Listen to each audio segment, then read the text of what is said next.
Ganito ba yung analog tester mo? Hindi na siya matapat sa zero, yung pointer niya kahit i-adjust mo pa. Gaya nito. Pag ganito yung tester mo guys, gawin mo to. So ayan kapag ang gamit ninyong tester,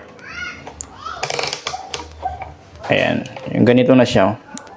Kung mayroon kayong tinitester, ay hindi nyo makukuha yung accurate kung gagamit kayo sa resistance. Kung halimbawa, yan. Itong pointer nito, hindi na kayang itapat sa zero. So, ganito lang yung gawin nyo, no? I-adjust nyo to. Ayan. Kung napapansin nyo, hindi na siya ma-adjust sa zero. Hindi natin makukuha yung tamang accurate, no? Pag ganito yung tester natin. Hindi siya mapunta sa zero. Ayan, no? Kahit dito sa extend, hindi rin. Kahit isagad natin yung adjustan, no? Mayroon na siyang adjustan. Kapag ganito yung gamit ninyong analog tester guys, isa lang ang ibig sabihin nito. Mahina na ang kanyang battery. Kailangan na natin itong palitan. At ito yung ipapalit natin. Tanggalin natin yung luma. Ito guys, mahina na yung battery niya. Kaya ganon.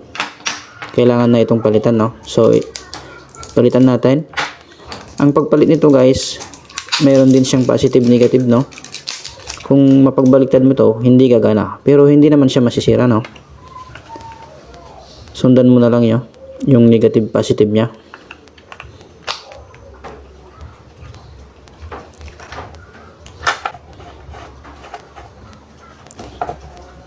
Try natin.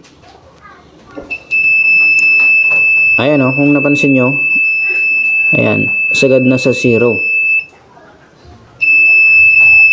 Try natin lahat itong resistance na to, itong ohms sa extend.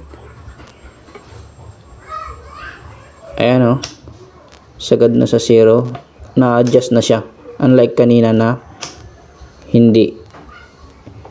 So, ganyan guys, no, para ma-accurate yung mga tinitester natin. Yung battery lang yung papalitan, no. Pag dito, hindi mo makukuha yung accurate. Kailangan nang palitan yung battery pagka ganyan, no. Thank you.